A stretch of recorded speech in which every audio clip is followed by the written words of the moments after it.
Let me congratulate you and your institution for organizing such a majestic seminar, which is called webinar.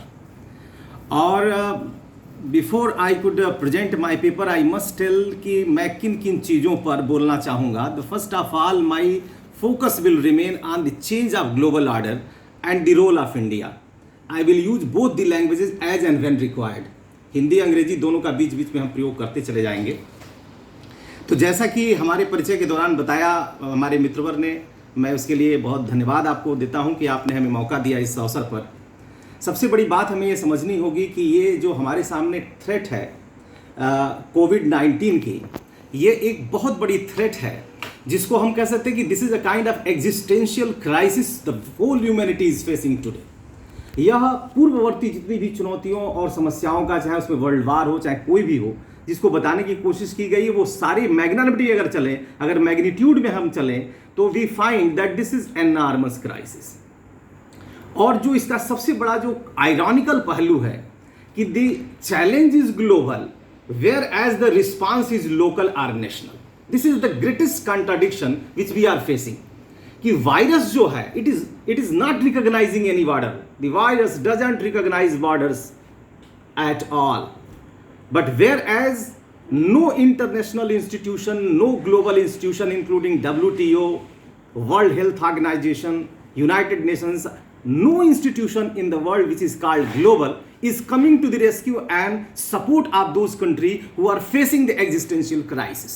So this is again a very ironical and a very dilemma which has created in international politics. अब इससे क्या क्या problems हो सकती हैं, कुछ है कि हम चर्चा आपसे करेंगे. जो सबसे बड़ा खतरा हो रहा है that is on our liberal world order.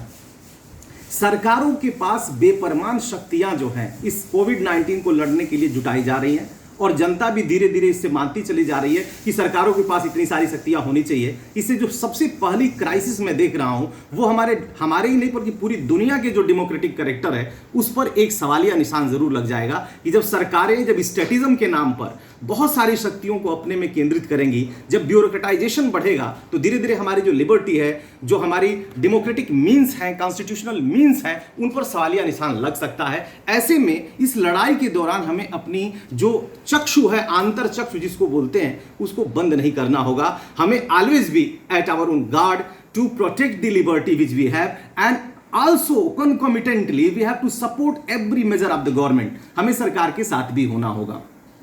अब अगर हम चलें तो सबसे बड़ा सवाल आज की डेट में जो ग्लोबल ऑर्डर को लेके हो रहा है, जो फर्स्ट वर्ल्ड वार के बाद हुआ, सेकेंड वर्ल्ड वार के बाद हुआ, उसके बाद अगर हम देखते हैं तो सोवियत संघ के डिसोल्यूशन के बाद हुआ, उसके बाद 9/11 के बाद हुआ. हर समय जब एक वाटरशेड मोमेंट आता है दुनिया में, तो वर्ल्ड ऑर्डर पर कि अगला क्या होगा इसको लेकर के बहुत सारे प्रोजेक्शंस, प्रोफेसीज, बहुत सारे परमुटेशंस और कॉम्बिनेशन बनाए जाते हैं. और यह वास्तव में एक रेशनल जगत का ये जो चर्चा है, जो ये गवेषणा है, यह रेशनल जगत के लिए बहुत आवश्यक भी है, ताकि हम जो जिस रास्ते पर चल रहे हैं, we must have that kind of road map before we embark upon the journey next.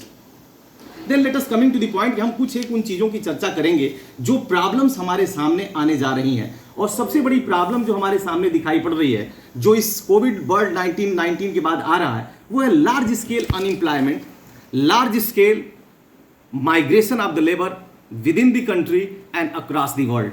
तीसरी चीज जिसको डॉक्टर प्रतिभा सिंह जी ने इसके पहले बताया था कि एक बहुत बड़ी साइकोलॉजिकल प्रॉब्लम, उसके अलावा जो चेंजेस जिसकी चर्चा हमारे पूर्ववर्ती वक्ताओं ने किया कि लेबर कैपिटल रिलेशनशिप पर ही प्रभाव इसका पड़ सकता है, साइबर क्राइम की तरफ मामले बढ़ सकते हैं, और जो हमारी पहले की समस्याएं थी उन पर भी हमारे सामने चुनौतियों का अंबार बढ़ सकता है, जैसे क्लाइमेट चेंज को लेकर के हो सकता है, अनएम्प्लॉयमेंट को ले. फिर दुनिया में जिस तरह अर्थव्यवस्थाएं नीचे की तरफ जा रही हैं, अगर हम उन पर भी देखने की कोशिश करें तो हम ये पा जाएंगे कि जो अंतर्राष्ट्रीय जगत में अर्थव्यवस्था का स्वरूप है वह तो दूसरे नंबर पर जा रहा है. इस समय में जो सबसे बड़ी क्राइसिस उत्पन्न हो रही है वो दो महाशक्तियों के बीच में अंतर्राष्ट्रीय राजनीति के स्वरूप को अपने हिसाब से तय करने की लड़ाई. और इस लड़ाई पर और इस लड़ाई के आयाम को समझने के लिए हमें सबसे पहले जानना होगा कि उनका जो आर्थिक जो सिचुएशन है वो क्या है. अगर हम देखने की कोशिश करें तो और भी हम पाते हैं कि इस समस्याओं में जो दोनों के दोनों महाशक्तियां अमेरिका और चाइना हैं, जो वर्ल्ड ऑर्डर को अपने हिसाब से इन्फ्लुएंस करने की कोशिश कर रही हैं, उनकी लड़ाई इसलिए भी आसान हो जा रही है क्योंकि अगर इसके पहले के वक्ता ने भी कहा, प्रोफेसर मिश्रा जी ने, कि यूरोप एक तरह से कंफ्यूज्ड कॉन्टिनेंट के रूप में सामने हमारे आ रहा है। दूसरी तरफ हम देख रहे हैं कि तमाम African countries, Latin American countries जो एक वीक और फेलिंग स्टेट, हमारे बगल में ही देखा जाए तो पाकिस्तान एक बहुत बड़ा फेलिंग स्टेट के रूप में, एक फेल्ड स्टेट के रूप में बढ़ रहा है। ऐसी स्थिति में अंतर्राष्ट्रीय स्तर पर वीक और फेलिंग स्टेट एक तरफ और दूसरी तरफ अतिशय महत्वाकांक्षी चाइना, जो निगाह लगाए बैठा हुआ है कि किस तरह हम अंतर्राष्ट्रीय जगत पर अपना प्रभाव जमा करके वर्ल्ड ऑर्डर को अपने हिसाब से इन्फ्लुएंस करें। तो हम बढ़ना चाहेंगे कि ये जानना चाहेंगे कि आखिर वास्तव में चीन क्या इस स्थिति में है। तो हमको तो लगता है कि चीन आंतरिक रूप से बहुत कमजोर है और जिस पर चर्चा करना संक्षिप्त बहुत जरूरी है। अगर हम अर्थशास्त्रियों की भाषा में बोलें तो गंभीर अर्थशास्त्री हमें क्षमा करेंगे, हम कुछ ही शब्द जानते हैं कि अगर हम देखें तो चाइना का जो ट्रेड था, ट्रेडिंग सेक्टर था, वो सन 2019 के आखिरी तक उसका कंट्रीब्यूशन 38% था। अप्रैल का जो रिपोर्ट आया है उसमें वह 0 पे जा चुका है। जो ट्रेडिंग सेक्टर का contribution, it has gone down to 0। The next, अगर हम देखें उसके डेट टू जीडीपी रेशियो देखें तो दिस इज ह्यूज 310%। अगर आप इसकी तुलना भारत से करें तो भारत का जो डेट टू जीडीपी रेशियो है दैट इज 70 to 76% के बीच में। अमेरिका का देखा जाए तो दैट इज ऑलमोस्ट 90 to 100% के बीच में। ऐसी स्थिति में चाइना जो है, जो चेकबुक डिप्लोमेसी के लिए जाना जाता है, जो देशों के राष्ट्राध्यक्षों को, राज्याध्यक्षों को खरीद लेता है, खासकर अफ्रीका में अगर आप देखने की कोशिश करें, सेंट्रल एशिया में देखें जहां पर dictatorial form of the government है, and where it is easier to have a checkbook diplomacy where you can throw the money and dollar and buy the political system in your favor. China is exactly doing for last 20 years or so in the international politics. क्या China आज की date में भी उतना ही सक्षम है? मेरे हिसाब से जिस तरह से उसका इंटरनल ट्रेड है वह उसको इस बात की इजाजत नहीं देता। तीसरी चीज जो हम भारतीयों के लिए बड़ी खुशखबरी की हो सकती है, और ईश्वर करें कि यह और भी बढ़े, कि हमारे जो वहां के राज्य अध्यक्ष हैं श्री शी जिनपिंग साहब, उनके खिलाफ भी आंतरिक तौर पर एक तरह से मरमरी शुरू हो गई। अब हम इस बात से अंदाजा लगा सकते हैं कि कई बार जो प्लेनरी मीटिंग्स थी कम्युनिस्ट पार्टी की, उनको टालना पड़ा है। शायद विगत 40 वर्षों के इतिहास में चाइना में ऐसा कभी नहीं हुआ।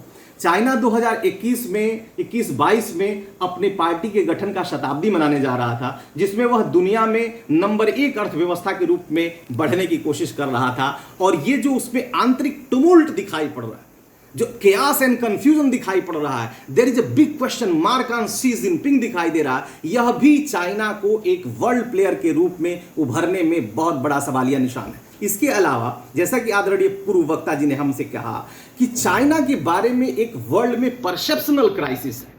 दुनिया में नेता देखिए केवल शक्ति, आर्थिक और सामरिक शक्ति के आधार पर नहीं कोई होता है। दुनिया में विश्व का नेतृत्व करने वाले के पास एक फिलॉसफी होनी चाहिए, उसके पास एक सॉफ्ट पावर होना चाहिए जो दुनिया को इन्फ्लुएंस करे।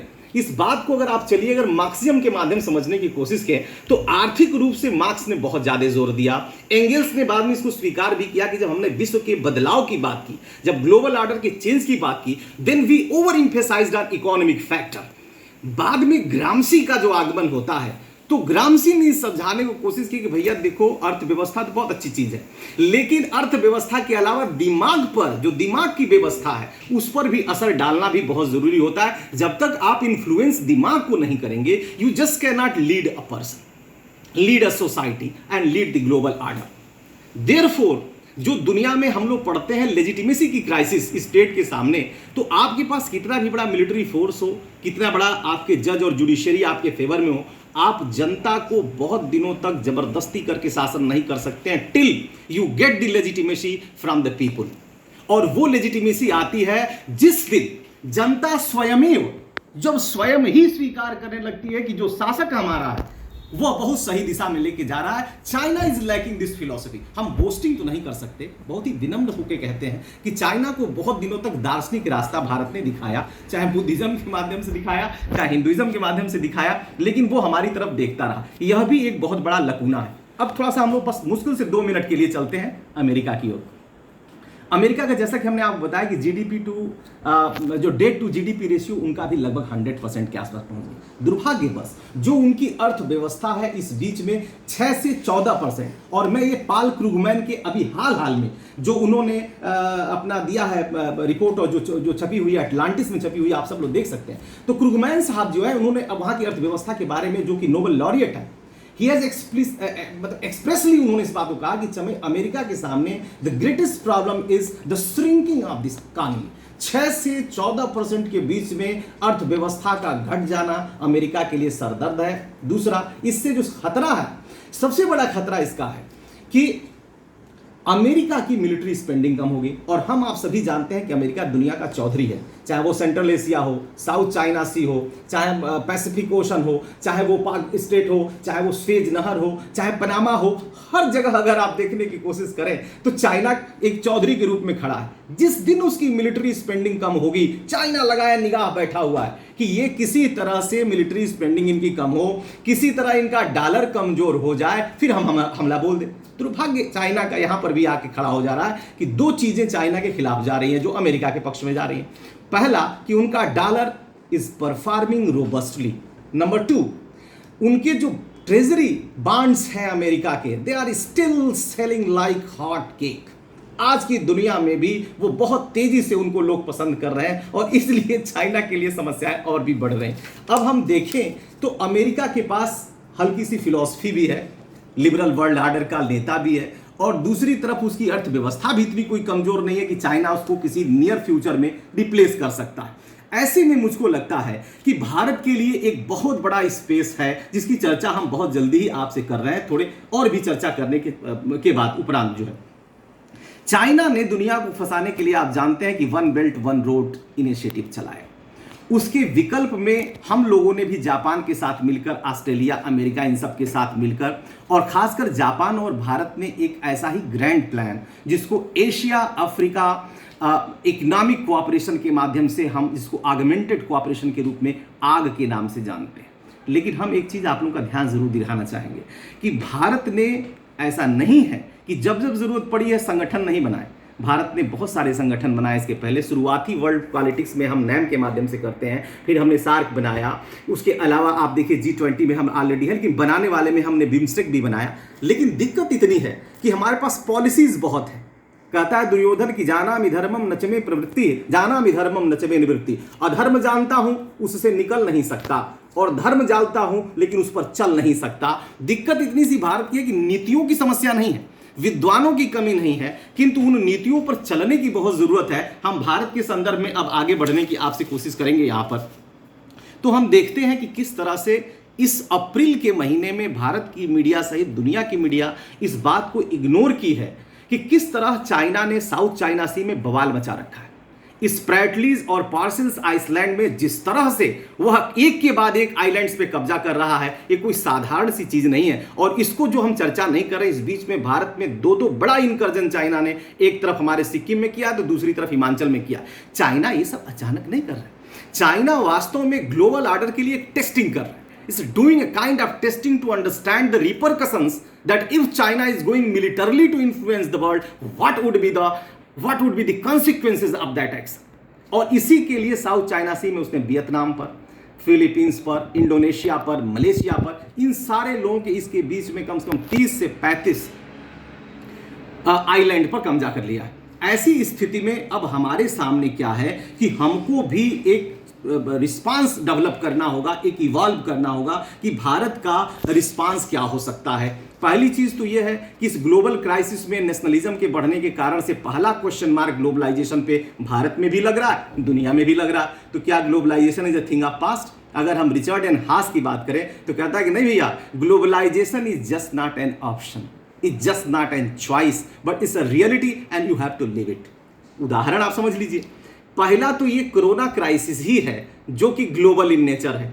तो when your challenge is global in nature, your response must be global in nature. आप अपने रिस्पांस को कन्फाइन नहीं कर सकते ग्लोबल लेवल पे। देयरफॉर यू नीड, जैसे कि इसके पहले रिपुदन सर ने भी कहा, मिश्रा जी ने भी कहा इस बात को, प्रोफेसर मिश्रा ने कहा कि हम लोगों ने दवा भेजा तो बदले में हमने वेंटिलेटर भी मंगाए, बदले में हमने पीपीई किट भी मंगाए। ऐसी स्थिति में ये गिव और टेक तो चलेगा ही चलेगा, और किसी भी एक चीज को लेकर के हम we must not get carried away by that thing. Now I am returning towards the response which Henry Kissinger is looking towards the global change. Number 1, पहला वो कहते हैं कि हमने शुरुआत वर्ल्ड सिटी के माध्यम से किया, फिर एनलाइटनमेंट का पीरियड आता है, फिर हमने लिबर्टी, इक्वलिटी, फ्रेटर्निटी को अपनाया, 20th सेंचुरी में हमने वेलफेयर स्टेट अपनाया। तो क्या आज की डेट में हमको कोरोना क्राइसिस इतना मजबूर कर देगा कि फिर से हम वर्ल्ड सिटी की ओर लौट जाएंगे? अगर रूसों के शब्दों में कहें तो क्या हम back to state of nature होंगे? Definitely not, definitely not. ऐसी स्थिति में भारत के पास, जैसा कि और भी वक्ताओं ने इसके पहले कहा कि क्या अल्टरनेटिव है, मेरा यह मानना है कि भारत के पास सबसे बड़ा अल्टरनेटिव उसका है रीजनल ऑर्गेनाइजेशन। सार्क और बिम्स्टेक हमारे पास, रीजन के माध्यम से हमें ग्लोब की तरफ बढ़ना है। तो आज की डेट में भारत को सार्क और बिम्स्टेक के माध्यम से, बिम्स्टेक एक ऐसा सेतु है जो भारत ने बना रखा है, जो एक तरफ साउथ ईस्ट एशिया को, डॉक्टर साहब मैं अगर ज्यादा समय लूंगा तो हमको इशारा कर दीजिएगा, बस 5 मिनट और इशारा कर दीजिएगा प्लीज। तो अगर हम ध्यान से देखें तो बिम्स्टेक एक ऐसा सेतु है जिसके माध्यम से हम साउथ ईस्ट एशिया और दूसरी तरफ हम साउथ एशिया को जोड़ने का काम कर रहे हैं। दूसरी तरफ हम पाते हैं कि जिस तरह सार्क में लगातार पाकिस्तान हमारे लिए समस्याएं खड़ा कर रहा है, तो उसका विकल्प भी हमारे पास एक बिम्स्टेक के रूप में सामने आ रहा है। अगर हम देखें तो बिम्स्टेक कोई साधारण सा संगठन नहीं है। 22%, 22% of the global population resides in this region. Second, the economy size is more than $4 trillion. Yet we are not able to have any kind of impact on international politics simply because we lack that kind of coordination, we lack that kind of confidence which is essential for playing very effective role in international politics. Then what should be the option before India? India's option is clear. You have to take moral, spiritual and as well as a military leadership for the region. आपको सारे देशों को हर समय आप वादा करते हो, आपने अभी समझौता किया था वियतनाम से, लेकिन जब वियतनाम की क्राइसिस क्रिएट किया है चाइना ने, तो we fail to go and help our friend. Therefore हमारे वादे जो हैं वो we are unable to translate those promises into reality. Therefore it is the time when the COVID is challenging us and the whole global humanity to have our own response in desi time. और वो है, जैसा कि गांधी जी के बारे में भी लोगों ने भी कहा कि गांधी का मानना है कि भारत के पास, India has got a message for the world.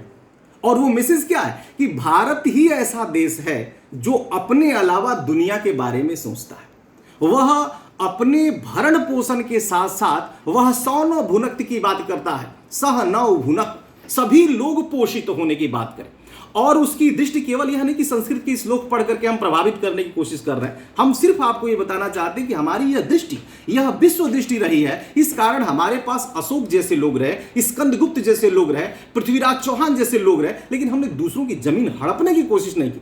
Tarain में पहला युद्ध जीतने के बाद अगर वो चाहे होते तो अफगानिस्तान जाकर कब्जा कर लिया होता, लेकिन नहीं किया।